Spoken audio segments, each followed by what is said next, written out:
Assalamualaikum warahmatullahi wabarakatuh. Salam sejahtera untuk kita semua. Perkenalkan, nama saya Redi Ciputra. Saat ini saya mahasiswa manajemen Universitas Cyber Asia. Pada video ini kita akan membahas tentang cup minuman. Saya akan menyampaikan pendapat dan analisis saya sendiri terhadap kasus ini, mulai dari latar belakang, tantangan, arsitektur sistem, 5 laporan visual yang saya rancang, sampai dampaknya bagi pengambilan keputusan. Baik, mari kita mulai. Saat ini, industri cup plastik untuk minuman sedang berada di masa pertumbuhan yang sangat baik. Pendorongnya jelas, perubahan perilaku konsumen. Masyarakat kini terbiasa memesan minuman lewat aplikasi, membeli kemasan lewat marketplace, dan berbelanja dari mana saja. Tren minuman kekinian seperti kopi susu, boba, teh, dan teh buah membuat permintaan cup melonjak tajam. Akibatnya, pesanan tidak lagi datang hanya dari distributor besar. Pesanan juga datang dari gerai minuman, retail modern, sampai pelaku UMKM yang berjualan secara daring. Nah, disinilah persoalannya muncul. Semakin banyak kanal penjualan, semakin besar pula volume dan variasi data transaksi yang harus dikelola. Ada tiga tekanan yang saya lihat. Itu tekanan volume, ribuan baris transaksi setiap hari. Kedua, tekanan variasi. Data penjualan, produksi, gudang, dan pengiriman tersimpan di sistem yang berbeda-beda. Ketiga, tekanan kecepatan. Keputusan soal harga dan stok kini dituntut harian, bukan lagi bulanan. Menurut pendapat saya, di titik inilah perusahaan tidak lagi bisa mengandalkan laporan, manual, dan intuisi. Perusahaan membutuhkan sistem yang mampu mengubah data mentah menjadi wawasan yang siap dipakai. Dari kasus ini, saya mengidentifikasi 4 tantangan utama.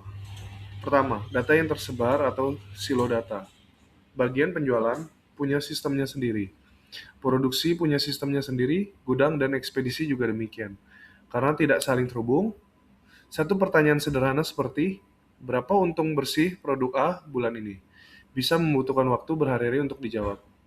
Kedua, laporan yang lambat dan manual. Rekapitulasi masih bertumpu pada spreadsheet dan proses salin tempel. Risikonya dua, rawan salah ketik dan laporan baru siap ketika keputusannya sudah terlambat diambil. Ketiga, perusahaan sulit membaca pola pasar. Tanpa analisis yang memadai, manajemen tidak benar-benar tahu ukuran cup mana yang sedang naik daun, segmen pelanggan mana yang paling menguntungkan, dan kapan puncak permintaan akan terjadi. Keempat, distribusi yang belum terukur. Biaya logistik itu besar, tetapi efektivitas tiap moda pengiriman jarang diukur secara kuantitatif. Padahal keterlambatan pengiriman berdampak langsung pada kepuasan pelanggan. Keempat masalah ini sebenarnya berakar pada satu hal yang sama. Data ada, tetapi belum menjadi informasi. Sekarang apa itu business intelligence? Menurut pemahaman saya, business intelligence adalah kombinasi dari teknologi, proses, dan tata kelola yang mengumpulkan data dari berbagai sumber, mengolahnya lalu menyajikannya dalam bentuk visual, agar manajemen dapat mengambil keputusan secara cepat dan berbasis fakta. Keputusan berpikirnya dapat kita lihat sebagai sebuah rantai nilai dengan 4 tahap. Tahap pertama, data, yaitu transaksi mentah dari sistem operasional. Tahap kedua, informasi, data yang sudah dibersihkan dan terstruktur. Tahap ketiga, wawasan, pola, tren, dan anomali yang bermakna bagi bisnis. Dan tahap keempat, keputusan, aksi nyata pada produksi, pemasaran, dan distribusi. Perlu saya tekankan, menurut pendapat saya, nilai business intelligence tidak berhenti pada dashboard yang tampilannya indah. Nilainya baru benar-benar terasa ketika setiap visual yang kita buat mampu menjawab satu pertanyaan bisnis yang konkret. Kalau sebuah grafik tidak menghasilkan keputusan apapun, grafik itu sebaiknya tidak perlu ada. Berikutnya, ini adalah usulan arsitektur bisnis intelligence yang saya rancang untuk perusahaan ini. Alurnya terdiri dari 5 lapisan. Lapisan pertama, sumber data. Meliputi sistem ERP produksi, sistem penjualan dan marketplace, sistem gudang, sistem ekspedisi, serta data pelanggan. Lapisan kedua, proses ETL, singkatan dari extract, transform, dan load. Disinilah data ditarik dari setiap sistem, dibersihkan, disamakan formatnya, lalu dimuat secara terjadwal, misalnya setiap malam. Lapisan ketiga, data warehouse atau gudang data. Ini adalah penyimpanan terpusat yang menyimpan data historis, sehingga perusahaan memiliki satu versi kebenaran, tidak ada lagi perdebatan angka siapa yang benar dalam rapat. Lapisan keempat, analitik dan OLAP. Di lapisan ini, data diagregasi secara multidimensi sehingga manajemen bisa melakukan drill down dari angka tahunan turun ke bulanan, turun lagi ke wilayah, bukan ke produk tertentu. Di lapisan ini, peramalan permintaan dilakukan. Dan lapisan kelima, visualisasi berupa dashboard interaktif, laporan otomatis, hak akses berjenjang sesuai jabatan, serta peringatan otomatis ketika sebuah indikator melewati ambang batas. Satu catatan penting dari saya, kunci keberhasilan justru ada di lapisan ETL dan tata kelola data. Sebersih apapun tampilan dashboard, jika data sumbernya masih ganda dan tidak konsisten, keputusan yang dihasilkan justru bisa menyesatkan. Bagaimana penerapannya secara bertahap? Saya usulkan 5 langkah. Langkah pertama, identifikasi kebutuhan dan penetapan KPI. Kita mulai dari pertanyaan bisnis, bukan dari perangkat lunak. Langkah kedua, integrasi sumber data. Menghubungkan sistem produksi, penjualan gudang, dan ekspedisi ke satu gudang data. Langkah ketiga, pembersihan dan pemodelan data. Menghapus duplikasi, menyamakan kode produk dan kode pelanggan, serta membangun dimensi waktu. Langkah keempat, pembangunan dashboard, yaitu menyusun 5 laporan utama sesuai kebutuhan manajemen. Dan langkah kelima, evaluasi serta pembentukan budaya data. Melatih pengguna meninjau relevansi KPI secara berkala dan membiasakan rapat yang berbasis dashboard, bukan berbasis asumsi. Yang saya tekankan di sini bukanlah besaran angkanya, melainkan bentuk visualisasinya, wawasan apa yang dapat dibaca dari setiap grafik, serta keputusan bisnis apa yang mampu dihasilkan darinya. Laporan pertama adalah laporan tahunan atau dashboard eksekutif. Tujuannya menyajikan kesehatan perusahaan dalam satu layar. Pada grafik ini, kita bisa melihat tren pendapatan 5 tahun terakhir yang terus menanjak. Dari 42 miliar rupiah pada tahun 2021 menjadi 95 miliar rupiah pada tahun 2025. Angka-angka ini merupakan ilustrasi ya. Di samping ditampilkan indikator kunci, pertumbuhan pendapatan sekitar 21,58% dibanding tahun sebelumnya. Kapasitas mesin terpakai 87%, serta rasio pesanan digital yang sudah mencapai 46% dari total pesanan.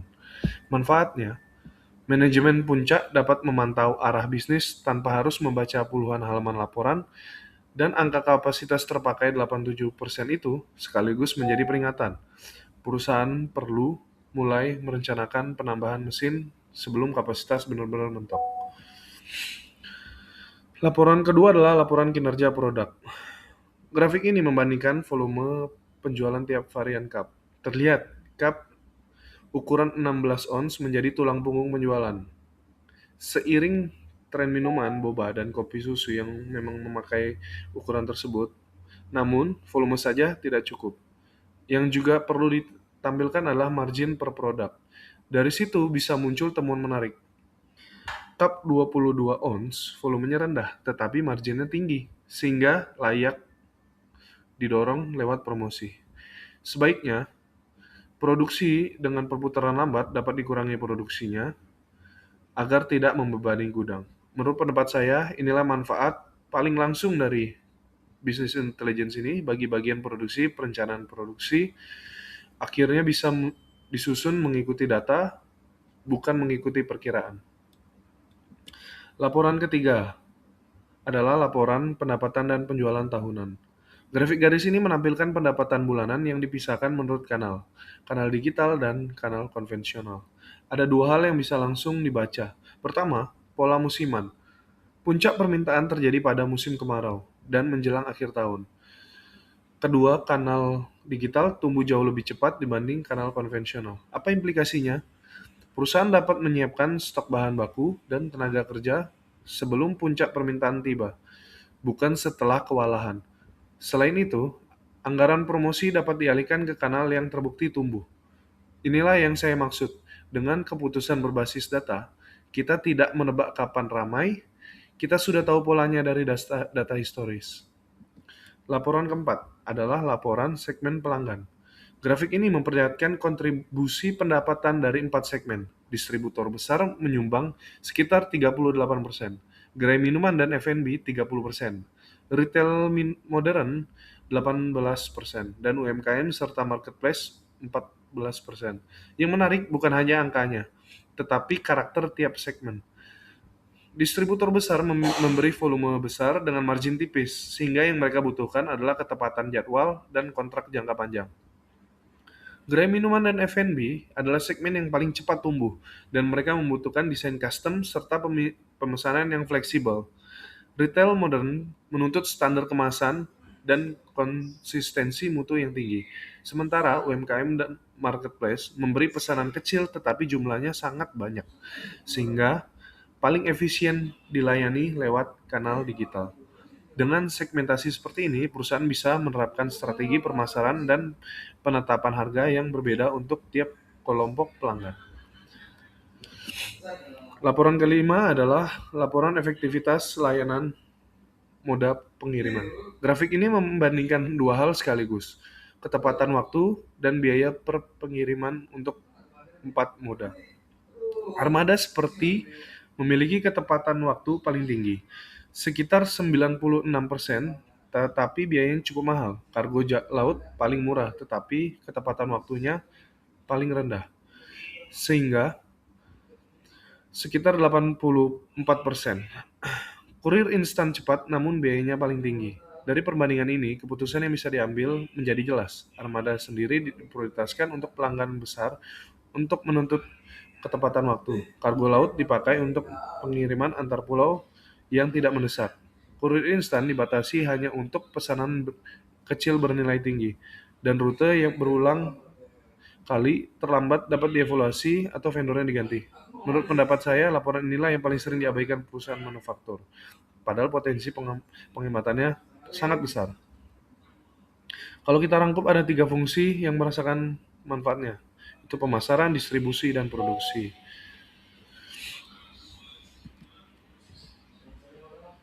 Tentu penerapannya tidak tanpa hambatan. Ada 4 yang perlu diantisipasi. Kualitas data yang rendah diatasi dengan menetapkan standar kode produk dan pelanggan serta menunjuk penanggung jawab data di tiap divisi. Resistensi pengguna, kemudian biaya implementasi, kemudian keamanan data. Oke, sebagai kesimpulan, Business Intelligence menjawab tantangan utama perusahaan, yaitu mengubah data transaksi yang besar dan kompleks menjadi informasi yang siap dipakai. 5 laporan yang saya bahas saling melengkapi, dari gambaran besar, tahunan, hingga detail produk, pelanggan, dan pengiriman. Kunci keberhasilannya bukan hanya perangkat lunak, melainkan kualitas data dan budaya mengambil keputusan berbasis data. Dan menurut pendapat saya, penerapannya sebaiknya dilakukan bertahap, mulai dari satu area prioritas, tunjukkan hasilnya, baru diperluas ke seluruh perusahaan. Demikian dari saya, terima kasih atas perhatiannya.